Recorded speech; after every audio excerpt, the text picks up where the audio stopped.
Welcome to High Performance. I'm Michael Duke, your host, and I'm really excited to have Coach Dana Cavalea with us.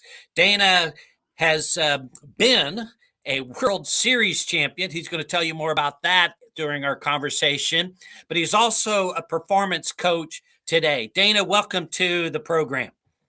Thanks for having me, Michael. Excited to be here. Yeah, it's going to be fun, folks. You're going to learn a lot. So, Dana, I'm really curious about your journey.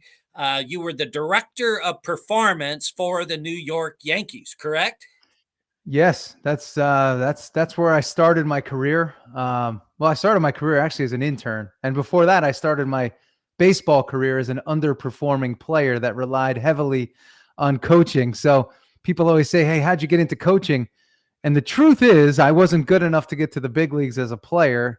So I relied heavily on coaching to just get as much out of myself and help me wring out the sponge and get as much out as possible. So that's how I started, just as a somebody that relied heavily on the assistance of another person to A, build my confidence, and B, help me maximize my talent and skill set. That's interesting. I'm thinking about.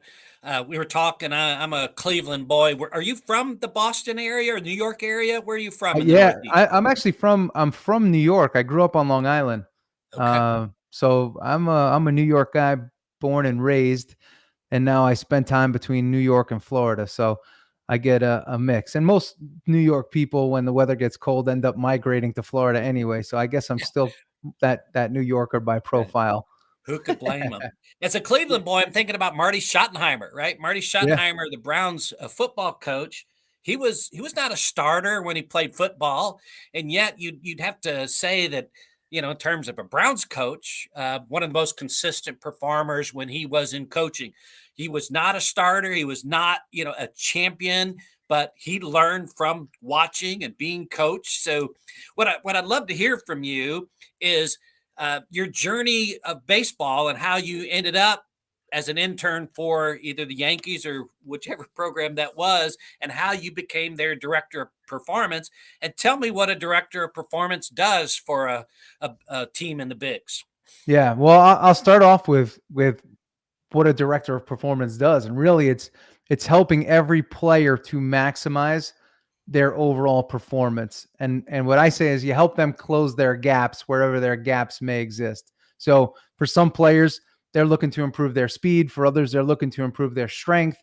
For others, they're looking to improve their um, uh, you know bat speed, arm velocity, whatever it may be. What we do is we take an inventory on every player and say, here's where they're strong, here's where they're weak, and now let's put a plan in place to help them close that gap. So Hmm. that's what a performance coach does: put the plan together and hold them accountable to the implementation of that plan and constantly tweaking that plan along the way to make sure that the plan is still working and it's still working for them and they are still working that plan. So that's what a performance coach does at the professional level.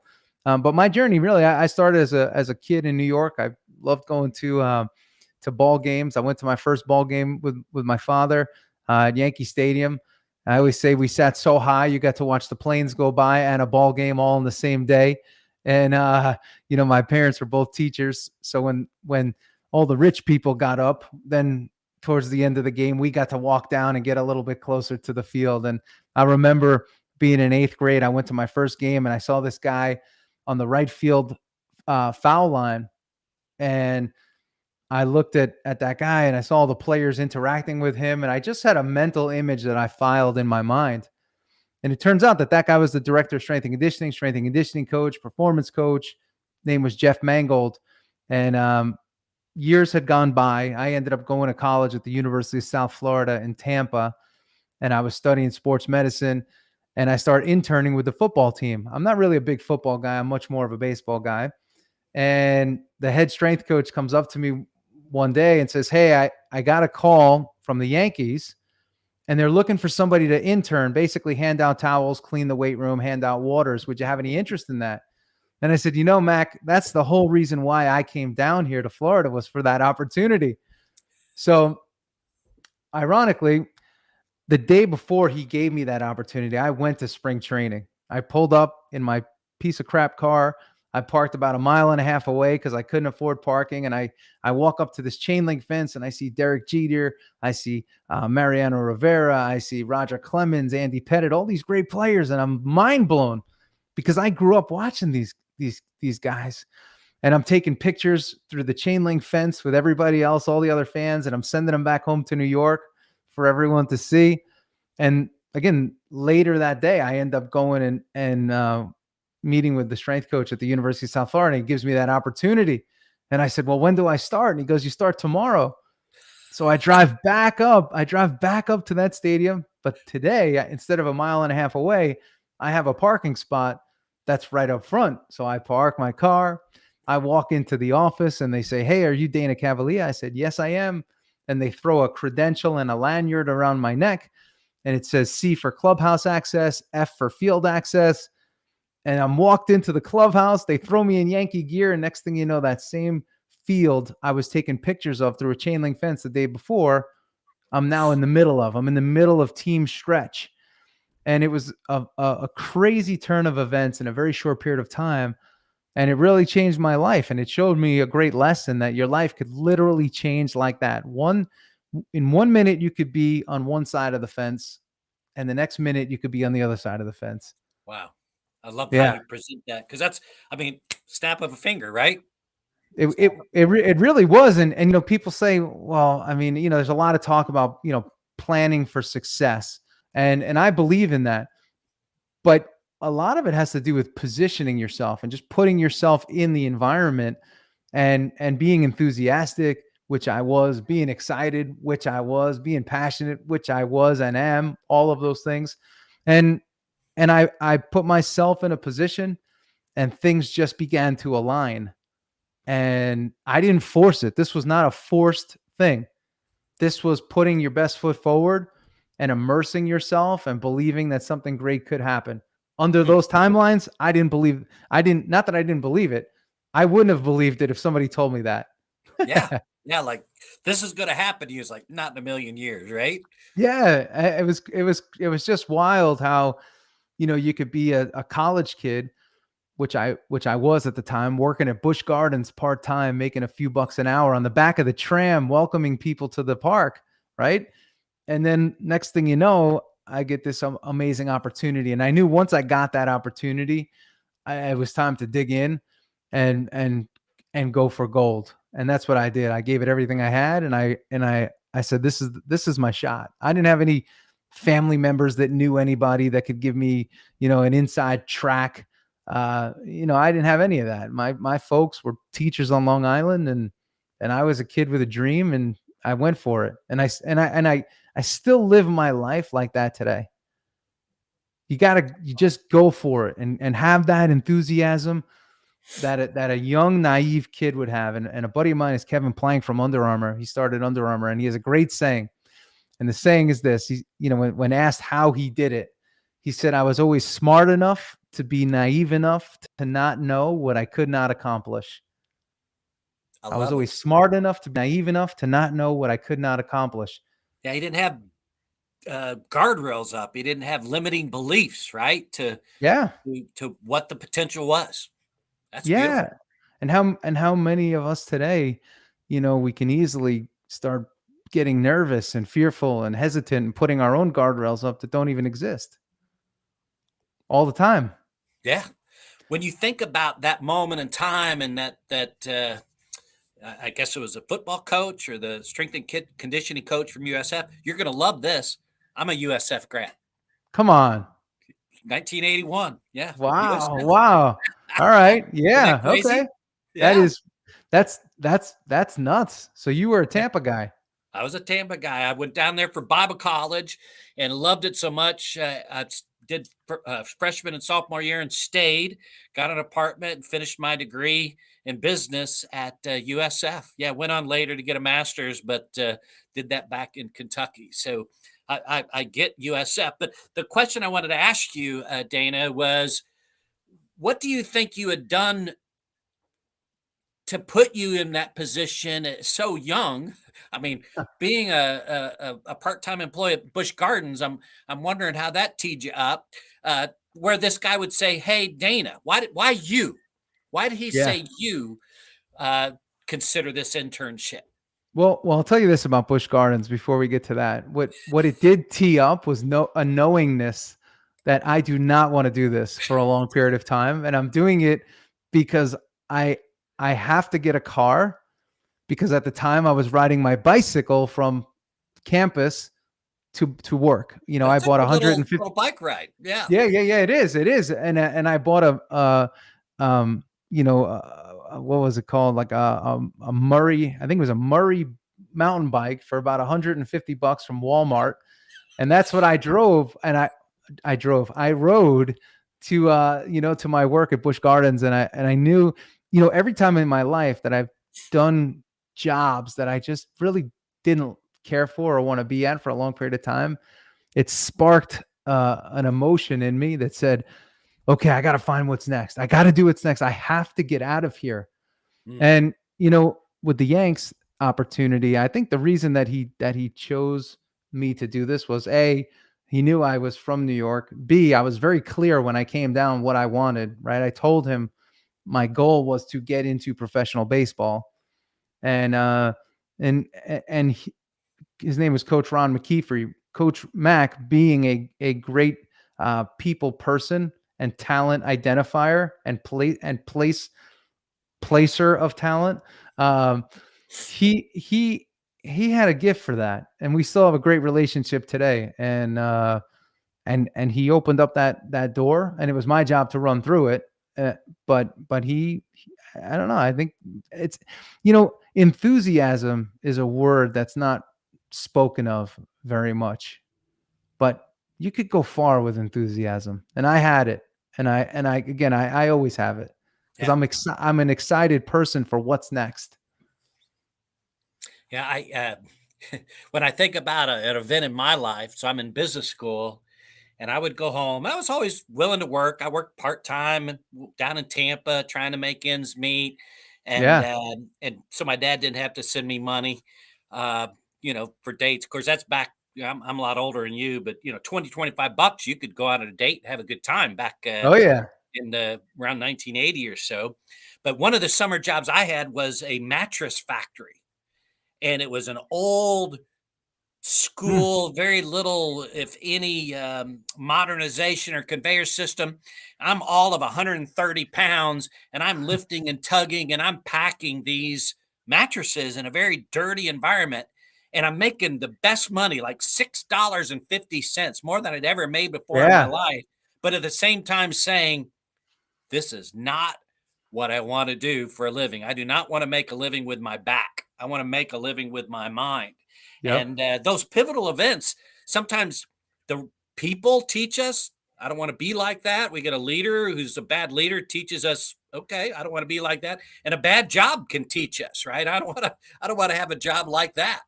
So yeah. It's true. It's true. It's true. One of well with that, when I had my gigs, I would always come. I would always complain to my parents about them.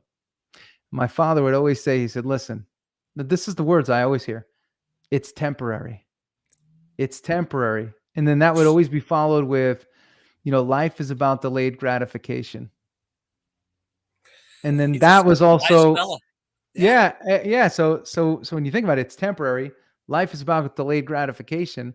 And then what went alongside that was, hey, it's your job to drop. He would always say, my dad would say, drop eggs everywhere. Build great relationships, drop eggs everywhere. He goes, and you'll be amazed. A lot of those will hatch. Probably not under your timeline, but they'll hatch, and you'll say, wow. And it is so true. And that advice was so powerful. And we still talk about it today. Well, and I want to underline and accentuate the relationship piece. If you're a listener here today, especially if you're younger, you know, who you know and who Mhm. trusts you, who knows you, who, who do you have enough intimate relationship with that, that in time doors will open, right? If you care about people, people care about you. That's been the whole theme of my life, is the Mm. people in my life have made my life so rich and so full, on a business, on a social, family, and spiritual side, right? Just it's just that's where the value comes from, is in the relationships that we build along the way. Yeah, and along with that, you can't forget the right, the most powerful currency in the world is people.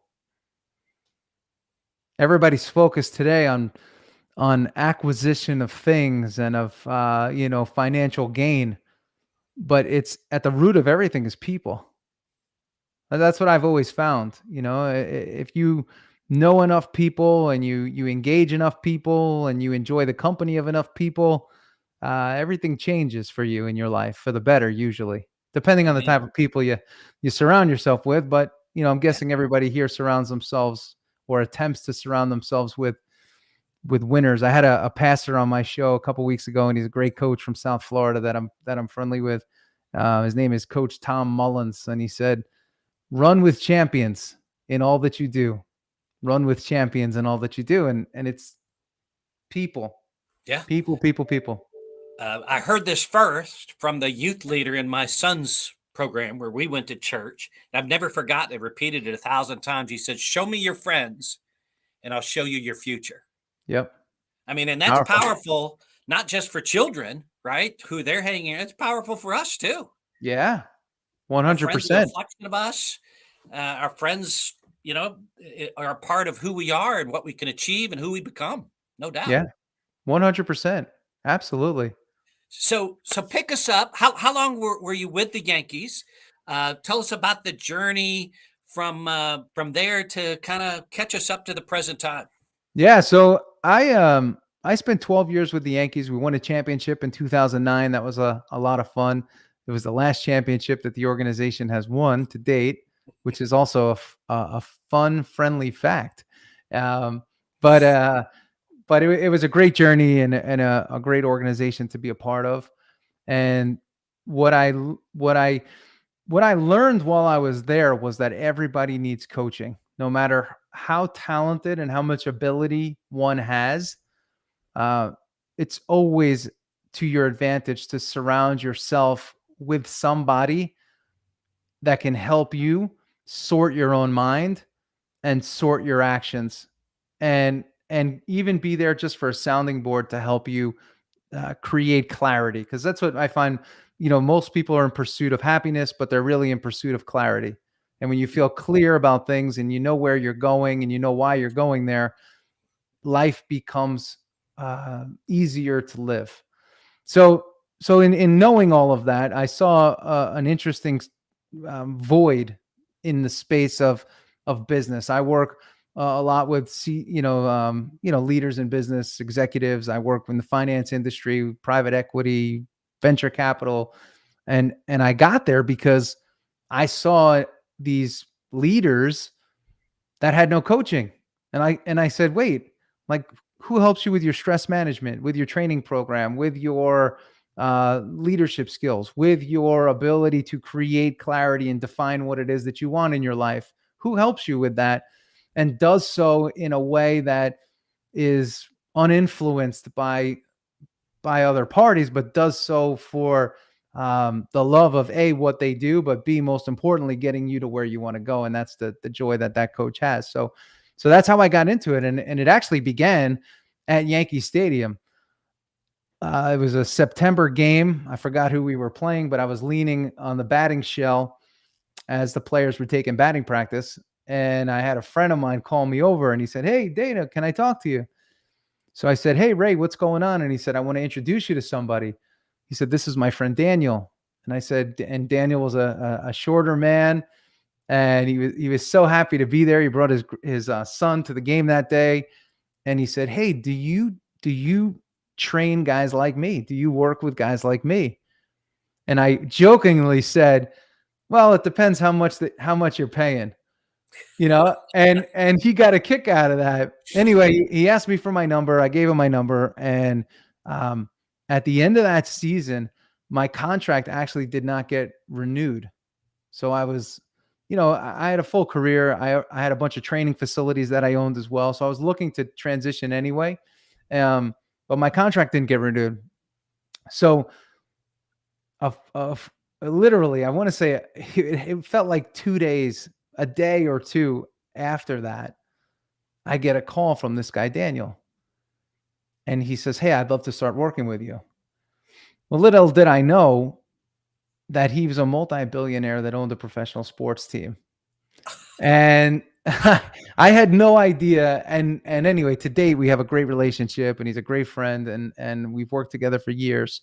And again, the power of people and just being there and being open and just being open. I always say be open to what could happen and be open to possibility in your life. So that was my first client as an executive client, and we started working together. And then from there, it was all a slow build. I don't do anything fast in life. I wish I did at times, but then I wish I wish I did at times. But then once things start to get too fast for me, I start to contract because I'm more of a slow relationship builder, win over time kind of person. But then the next person came, and then the next person came, and then the next person came, and then the next person came, and then the next company came, and then and that's really how it's been, an organic growth by just doing my best. And that's the same thing I've preached to my players through the years, those that I coach. Just do your best, be authentic, don't look for shortcuts, and do the right thing. And that's a hard thing to do for many. And Michael, my number one rule is this: do what you say you're going to do over and over and over and over again. Yeah. Well, thanks for sharing that. I haven't said this. Dane and I were talking before we went live that baseball is a huge passion of mine. My dad used to take me to Cleveland Indians Stadium. We'd sit in the bleachers, and it was dollar night. So you get a Mm, hot dog, and they in those days they'd even let you take like your own picnic food, wow. tomato cheese sandwiches to the game with you. And that's the only time. It was a weeknight, and it was $1. So baseball's in my blood. It's a part of my DNA. And my boys and I, tell them we've been to ball games all 32 of the stadiums. What I love about the journey is I keep seeing the parallels from our careers. I'm probably at least 20 years or more older than you, but there's parallels there. But the parallels to the lessons you're teaching to all aspects of our life, right? I Yeah. mean, when you're talking about relationships, when you talk about doing what you say you're going to do, those things make us a better person, which makes us a better husband, father, mother, son, daughter, business person, coach, whatever the case may be. And that's what I love about this topic of coaching. That's why we're so excited to have you on, because sports parallels business. Let me Yeah. share something with you from a business perspective. I wasn't very good. I played shortstop and second base through high school, loved it, and then got old enough to work and started working after school instead of playing baseball. Somewhat of a regret, but I got to live vicariously through my sons later and enjoy Yeah. them playing baseball. But I'm thinking about uh, how I came to be interested in coaching. I had a CPA client, my very first client. This is 21 years ago. And they had what they called a player coach program where the more senior managers would mentor and coach the newer people into the organization. And that had gone by the wayside. And the Mm, partner said, Michael, would you put something together for us that would breathe life back into this coaching program? mm. And so I thought, well, that sounds like an interesting task. So I went to the half price bookstore, right? I assume they have those all over the country. And I'm in the business section, and I bought a couple books on business coaching, kind of what it looks like to coach. And frankly, the books were so boring to me, just Yeah. business coaching. And my thought process has always been, if a topic is boring to me, it's going to be boring to the people that have to listen to me, right? So I'm Truth. trying to find a way to get engaged in this topic of coaching. So I'm a sports guy. Love football, especially college football. Love baseball at the major league level. And so I turned down the sports aisle and I had this little mini epiphany. It's like, look at all these books written by coaches, college coaches, professional coaches, even high school coaches Hmm. about leadership. All these guys are writing books about leadership. I wonder if what they have to say might be relevant to this CPA firm. That little turn, that little turn down the sports aisle Hmm. changed my life. Now Yeah. I've self-published 2 books on coaching. I have all day workshops, online works, all about the coaching mindset for the business leader. And guess what the first point is that I learned from Coach Wooden about being a great leader? Clarity. Hmm. Absolutely. So in '07, when I did my first program, we have to have internal clarity, which is kind of a sense of our own values. We have Yeah. to know where we're leading from, right? Who am I? And how am I going to lead? I have to have this kind of uh, North Star sense rather than Hmm. situationally lead, just an anchor, which is our values, our core personal values. And then we have to have external clarity, which is all about teaching people what we expect. What does success look like? And that's what I love. And I'd love to hear your thoughts on this because you've lived it, right? So in the sports world, coaches never apologize for teaching someone how to do their job well. They surely never apologize about holding a player accountable for doing their job well. And yet in the business world, I see all kinds of vagueness and ambiguity. It's not, is it my job? They ought to know what they're supposed to do. I'd love to have $1 in my pocket for every time I've had a business owner or leader say, Michael, they should know what they need to do. Why do I need to tell them? Or leaders are just conflict avoidant. They would avoid having these coaching conversations with their employees because they're timid, shy, uh, not assertive. And so Hmm. those things never happen. And guess what happened? The people never improve, they never get better. Yeah. So tell me about being at the Yankees, what you learned, what you saw related to that internal, external clarity and accountability. I'd love to hear your thoughts on that. Well, it's in sports, it's very easy. For us, it was win a championship. Anything short of that is a fail. So it's that simple. In New York, you don't get credit for going to the playoffs. You don't get credit for being first place. You either win or you lose. You either win the whole thing or you're a loser. So once we know that, we say, okay, well, we know what we want to do. We want to win the next championship, whether it's, number 27 or now number 28, right? So you know what you want to do. Clear. And each player knows actually what they want to do. They know what they want their stat line to be. Where some of those players get in trouble is they inflate their stat line and they believe, that they can bat 1,000 or they can have a 0 ERA. So that's where we have to work with them a little bit. But what's great in the sport is that you have an average. The sport is built on averages. As a hitter, you have an average. As a pitcher, you have an ERA, and you can kind of see, give or take, where you naturally end up. So for us, we try to work with the players to create clarity on what it is they need to do in order to be just a little bit better. And then we put that strategy and that plan in place. But when you get in the world of business, what I find is there's a lot of BS that goes on in the world of business. I like to call it the sport of business.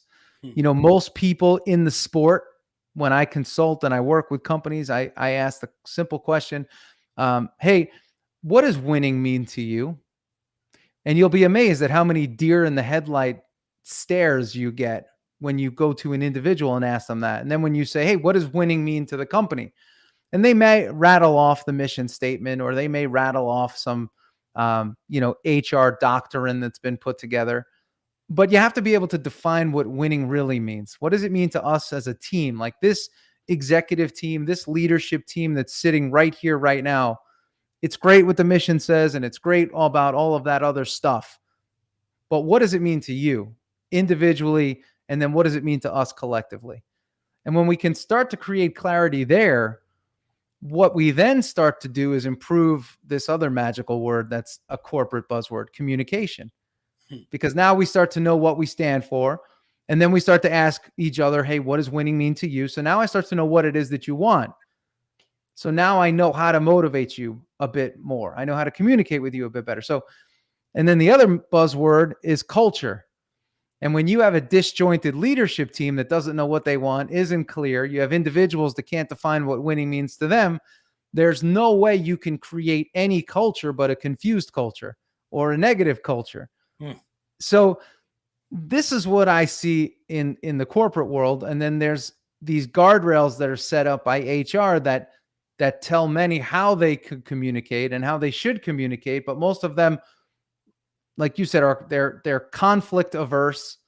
They play it safe, and playing it safe oftentimes means not addressing anything, because the consequence of addressing something is greater for you than it is the person that you're addressing. So you say, you know what? It is what it is. Yeah. And that for me is a statement is the ultimate losing statement. It is what it is. That means nothing's changing. So if nothing's going to change and we're going to say it is what it is, what's it matter what we're working for or what our goals are? We're not going to get there anyway. So the cultures and the teams I find that win in business, either A, they have an amazing product that could just launch, it goes off like a rocket ship, the market loves it, and the teams that are involved with it could actually go for a nice ride until they can't anymore. And then they really need to get tactical as it relates to their leadership and innovation, et cetera.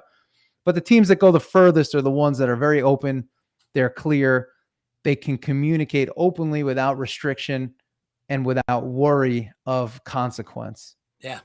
And what I saw in sport that I loved is, I mean, you'd see guys literally get in a fist fight with each other, and then they'd be sitting at the table having dinner together, and then they go out and play on the field and protect each other. But what had to get out got out, and that was done. That moment had a beginning and a closure, and nobody held anything. There was no harboring of resentment or anything like that. And we went out and played. Yeah. Patrick Lencioni calls that constructive conflict, right? Yeah. This idea of being willing to take those risks, to have that transparency, to say what needs to be said respectfully, courteously, even if it's going to be difficult, right? A painful, difficult conversation. Yeah. I want to go ahead, Dana. I'll let you finish. And I was just going to say, to avoid difficulty is to avoid any kind of growth. Amen. Yeah. And yet, comfort, safe is what drives 50%, more than 50% of the population. What I see is leaders kind of arrived, they busted it until they got to this point of their income. Maybe they had stock options, they got the title they want, and then they just coasted, right? Yeah. And boy, everybody needs a leader, and they don't have one.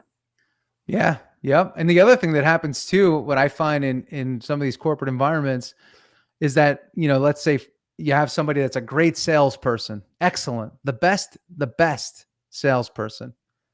Well, how do they advance? They make them a sales manager, and selling and managing are two totally different skills. So now you took somebody's core competency and exchanged it for a core weakness. And now that person starts to fail and starts to, get down on themselves when really they should have been left in place. And you should have hired a manager of the sales team, not somebody that was great at sales, and promoted them, which was really an emotional demotion that you gave them, and expect them to be a star, Yeah. And yet that's how you make money in a lot of corporate settings. Make more money is you got to take a promotion. So you've got this great salesperson. He feels like to continue to make good money, they got to take that next level. And that's not what they're cut out for. We need to send the message to people that you can continue to make more money. You don't put a limit on what an individual contributor can make if you just continue to perform at a high level. You don't have to be a manager if you're not good at management, because too often the wrong people end up in management because they want the status, They want the stock options. They want the title. And that's not what they're good at. And they become culture killers, and they become the reason for vacancy in the company or short stays by, new team members. So it's really interesting. Another thing that I've heard lately floating around is that some companies are looking down upon executives that have stayed at a company for an extended period of time. So if you've stayed somewhere 5 years, 6 years, 7 years, your new company may say, "Hey, why weren't you seeking growth and advancement? Why'd you stay with the same company so long?" And they're looking at it as a negative, digging in and staying somewhere for a period of time. But what the heck can you do in 18 months? Somebody told me that the sweet spot is now 18 months to 3 years. If you stay with a company for 18 months to 3 years, that's enough time, and you'll be ready for your next jump and your next hop. And you can't, I mean, just my own personal experience in life, business, sport, team building, any of culture building, 3 years is 18 months is impossible. And 3 years is probably when things are just starting to move and get better. Yeah, to kind of come together. Yeah. You talked about winning, and I love this whole thing, because winning means different things to different people, right? Yeah. John Wooden wrote a book called Wooden on Leadership. He always had a co-author, but I read that book. That was one of the books I bought at the Half Price bookstore. Okay. And the cool thing about that book is, let's just say there were 12 chapters, each devoted to a certain leadership attribute that Coach Wooden wanted to develop. But what was different about this book is at the end of every chapter, a former player would just write a page or two about their experience having Coach Wooden as a coach. Yeah. 2 different players said this, and it just impacted me tremendously. He says, Coach Wooden was selected before he passed as the coach of the century. He had more, I don't know, was it 77-0? He had, I think it was 77 or 88-0. He won 10 NCAA Division I championships in a 12-year period. 7 years in a row, they were Division I champions. I mean, Nobody dominated the sport, college basketball, more than UCLA. But the players said, what's odd about Coach Wooden? He never talked about winning. He never said, let's go out and win the game. He never said that's the goal. And so the whole premise of my work in this coaching mindset have been, if we're talking about, name it, right? If we're talking about in sports, it's points, right? The points on the scoreboard. If we say, let's go out and score more points, let's score more runs than the other guy, what does that do? How does that motivate? If we say in business, let's increase market share, let's increase sales, how does that motivate? Coaching in that aspect of leadership is an indirect attack where, and this is what I love about the coaching mindset. We know, and Coach Wooden surely knew, that if we teach our people how to be better at their jobs, better at their role, to perform individually, incrementally at a higher level, guess what? What happens to the points on the board? What happens to market share? What happens to sales? What happens as individual people on the team get better? The team gets better, the results get better. Coaches get that, right? Coaches understand that. And so in the business world, if you're not investing in your people, if you're not making them better, whatever that skill set is that's going to help them be excellent and helping them identify what excellence looks like in their world, that's why too many times employee failures, teammate failures is a leadership issue. It's leaders not focusing on the right things. I'll hand no, it's true. I also call it sugar cookie leadership today. A lot of the leadership books that are written, a lot of the people that speak on leadership, A, haven't led anything, and B, it's all textbook based, non in the trenches leadership. So it's great to have theoretical or theories on leadership, but get in the trench and speak to people from that perspective of, hey, what it's like to actually be in the trench. And I find that is a great position to take. And as it relates to speaking of winning, for me, I always look at winning is actually a feeling. Winning is it's great. We all know, hey, we want to win. If you ask a room of people, hey, how many people in the room would want to win? Everybody raises their hand.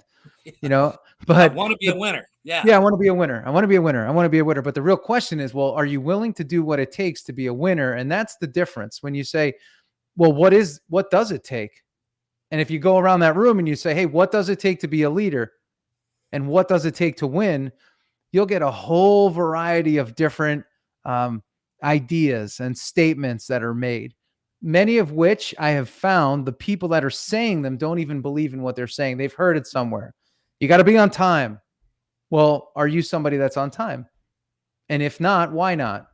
So, okay. So what I have found through my journey of coaching is there's a lot of people that have read the books. They've listened to the podcast. They have the knowledge, but they're very poor at applying that knowledge. And I believe a big reason is that knowledge is somebody else's knowledge. It's not coming from within them. So what I always try to do is get to understand who you are and why you are and what it is that you want and why you want it. So if we can understand that, now we can start to give you, through your own journey, not me telling you, your own core leadership principles. And coaches can do this with teams. Individuals on the team can do it with themselves, and they can do it with teammates. But again, we're sort of circling back to that clarity, that word of clarity. So it's very hard to be a great leader if you don't have your own leadership principles. Yeah. You got to lead yourself. Yeah. Before you can lead somebody else. If your life is a series of contradictions, you're saying one thing, doing another, you're not embodying the values that you're trying to get everybody else to buy into, why would anyone follow you? Yeah, and that's what makes leadership hard, because there's a huge discipline component to being a great leader, and most people have no discipline. Because you have to be disciplined in doing the things that you say are important. Remember earlier, do the things you say you're going to do. That's a very hard thing for people to do, and do them day in and day out, day in and day out. So there's a lot of training and habitual work that takes place or needs to take place in order for you to get the outcomes that you desire. But you can't do something on Monday, something different on Tuesday, something else on Wednesday, back to what you did on Thursday, what you did on Monday, and expect yourself to be a consistent performer. And that's what makes leadership so difficult. Yeah, I'm thinking about, I believe it's a Simon Sinek quote that he said, you don't really have core values. You can't say that they're strong and authentic unless they cost you something. And I'm thinking about my experience. I cut my teeth with Auto Trader magazine. Okay. I mean, we're talking about its infancy. When I started with them, I was a general manager in Kansas City. They asked me to go to West Michigan, Grand Rapids area. There was a faltering office there. I had an opportunity to do a turnaround. And then Palm Beach County, we bought a large competitor. So for 7 years, I'm living Auto Trader. And they were very decentralized. And one of their values was we treat everyone with respect. And I have to say that my boss was that way. His boss was that way. And it seemed very authentic. And this is, I guess, late 80s, so maybe early 90s. But this is a story that I remember is one of the top performing offices for Auto Trader was Atlanta. And that guy was always, out of 85 offices, one of the most profitable within the whole Auto Trader system. And word got out, this is before email and all that, word got out that he'd been terminated. And so we're trying to figure out what's going on. We're calling each other and find out that he had been verbally abusive. He'd lose his temper in the office and yell, use kind of profanity and disrespectful language to people in front of other people. They coached him, sat down with him, and kind of gave him another opportunity. Said that's not in alignment with our core values, right? Somebody, a representative from Auto Trader, went in there and said that's not acceptable. I love that word, by the way. That's not acceptable. And they gave him an opportunity to change, and he didn't. So not long after that, he did it again. So here's my point. How many leaders would say, well, I'd like to fire that guy, but he's one of my best performers. Hmm.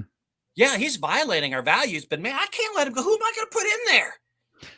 Yeah. I mean, So I actually wrote about this in my new book, which is called Habits of a Champion Team. And I always say the hardest person to let go on your team is is the high performing yet high maintenance person. So if you have yeah, someone that's high maintenance but high performing, they're hard to get rid of. Where if you have somebody that's high maintenance and low performance, they're easy to get rid of. So that's the other side. yeah, But you have to realize that person could be very destructive to your company. And many leaders I coach say, well, what should I do? And I say, well, how many nights have you spent thinking about this person?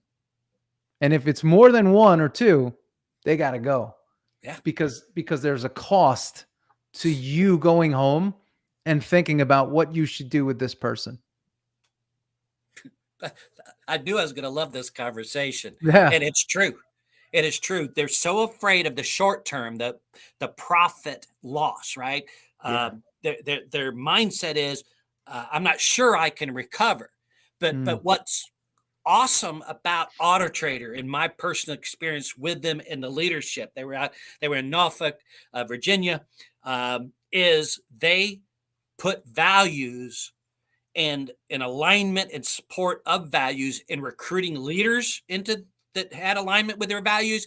And when somebody was misaligned and wouldn't get back in line, they were more than fine with exiting those people from the company and putting somebody else in. Of course, later they became $1 billion organization and so forth. well, But I've tried to teach my clients that, are your values and living by them costing you anything? When you have to yeah. say no to something, that allows you to say yes to something else, right? Yeah. Yeah. And And we and go ahead. it goes back to the old, defaulting to scarcity. It's like, well, what if I don't get that next whatever, or what if this and what if that? And it's, well, what if you actually become more successful than you've ever become? What if you've actually lived in a way that was different than you've lived before, with freedom and just belief that everything's going to work out? And that's, most people get so caught up in their next problem or what's in front of them and the problem that needs solving, that they can't look ahead. They can't look past that. And I have a saying, say, hey, this is just a moment in time. So let's address the moment in time, but realize it's a very small moment in time. So even this goes for decision making. If you have to make a decision on something, make that decision in the now, but realize what's past it. Like once you get through this, there's open road. So you just have to people have to become much more aware of things in totality as opposed to isolation, and not let the isolation of the moment affect your emotional state to the point where it affects your performance. I have a saying where I say emotion hijacks performance. So anything that hijacks emotion hijacks performance. What are the things that hijack your emotion? And for many folks, contemplation, hesitation, um, not making a decision, that creates the mental ping pong and the energy drain that creates an emotional strain that hijacks performance. Hmm, So yeah, when you put all that love it. together, it's the reason why that everyone's looking for, the reason why this, why that, why aren't I performing? Check your emotions and check what's affecting them. Yeah. Have you read Primal Leadership by Daniel Goleman and a couple others? It's Nah. it's right up that point's alley. Just perfect Okay. for that point. When we were talking about clarity, right? So clarity of our values, where I know who I am, right? We talked about getting somebody. Do they get me? Do I even get me? If I Mm, get me and I know who I am at my very core, then I have to think about, in the business world as well as in my life, right? What does that look like lived out?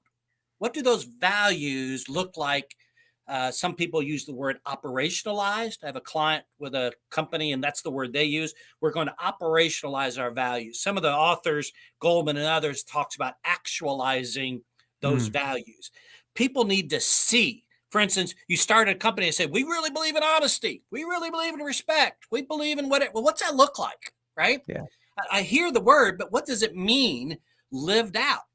Yeah. And just a quick aside, because it really changed my life, and I think that's where I'd like to get to and to really bring home here, is that it makes our job easier if we have this kind of clarity that you're talking about. Uh, Young manager, I'm trying to prove to my boss that he made the right choice. I'm in Kansas City, a startup, and I purposefully, I'm late at the office, and I say, I'm going to call Bill. I'm going to Mm. call Bill. He was my mentor. He really impacted me in a positive way. Great leader, great person. And it's like 7:30 at night Eastern time, and I'm going to call his office because I know that I'll leave a voicemail because he won't be there. Right? He had a very work-life balance. He was probably home by 5:30, 6 o'clock, but he's going to know that I'm working late tonight, that Mm. I'm here giving him my all. So I had a question. And it was a genuine question, but I'd say, "Hey, Bill, call me in the morning. I need to talk to you about something." And sure enough, he called me the next morning. And whatever that question was, this is nearly 30 years ago now, we talked about. And he says, "Michael, before we go, I couldn't help but notice that you called me kind of late last night, like 7:30 or so. Is that right?" "Yeah, yeah, Bill, I'm here. Bill, I'm here for you, man. I'm giving it my all. I'm your guy." He says, "If you remember in the interview process, we talked about the commitment that's involved, 8, 9 hours a day." He says, "If you're working that late," he says, "I'm really wondering if I got the right guy in Kansas City." Hmm. And I was like, that was not What the I response expected. that I was Yeah. looking for. Right. And that changed my thinking permanently. That with Bill, he's not going to be impressed with how long I work. He's going to be impressed with how well I Right. work. And that's the power of words from a leader we respect. That Mm. that's the kind of leader he was. He embodied that. He's still Mm. married to the same woman. He's got 2 kids. He had 2 hunting dogs. He Yeah. worked 40, 45 hours a week, and then he went home to what was important to him. Yeah. And in my heart, I think that's what he's trying to teach me to do. Yeah. Well, it's a great life lesson. That's leadership.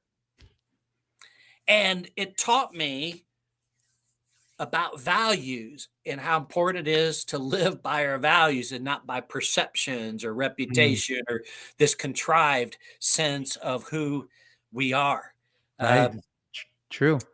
yeah. So I want to give you a chance to talk about for the listeners what you do, how they can reach you. Give us a little bit of background on your book, and I'm sure they're going to be very interested in that. And then we'll hand it back to me, and we'll do a wrap up. Yeah, no, absolutely. So, yeah, I mean, I write all my books just from the standpoint of in the field, like I said earlier, in the trench leadership. So, I wrote my first book, Habits of a Champion, and then I had a lot of companies say, "Hey, I need something for my team. Can you write something for team?" So I said, "Well, I'm going to be creative here, and I'm going to come up with a new title, Habits of a Champion Team."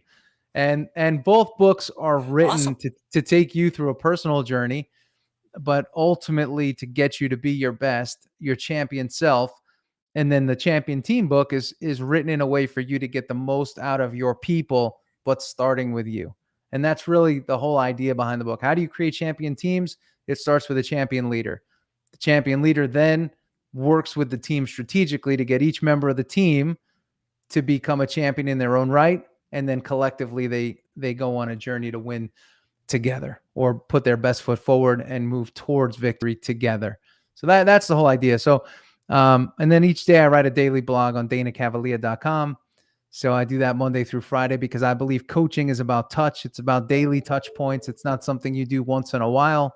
It's something that has to happen every single day with just a nugget, a reminder. So I do a 30 to 60-second read every day, get people started on the right note.